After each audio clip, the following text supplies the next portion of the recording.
very complex part of this discussion. Okay, so I wanted to categorize it into three basic elements. The first is legal. So we're talking about obstacles. So there are legal and regulatory obstacles. And we have seen in Uganda, we use Uganda, which most people are familiar with, but with due respect to some of our guests who are coming from outside Uganda, you may have noticed that there's a very big clash between legal mandates and ethical standards.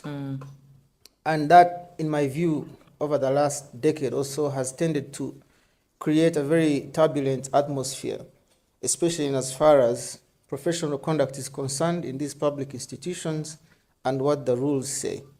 I remember when they passed the Anti-Corruption Act in 2009, we expected that there would be a mass exodus of public servants going to jail, It was that clear, and because it was far-reaching, it is still far-reaching, it is still in force. But now we know that it's not as easy as just passing a sweeping law that, you will begin to wave a magic wand and then corruption will be gone. I'm using corruption as one example, but the discussion is about the legal and regulatory obstacles. The second is what I call the tyranny of technicalities. So what does that mean?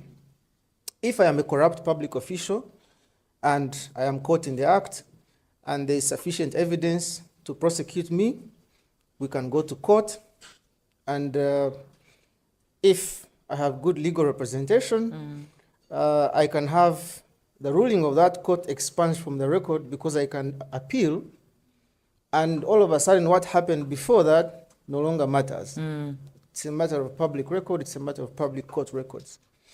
And so we've seen maneuvers repeatedly like those used or weaponized by questionable professionals of a questionable character to get away with, I'll use the word murder, but theft, and a lot of anti-ethical practices.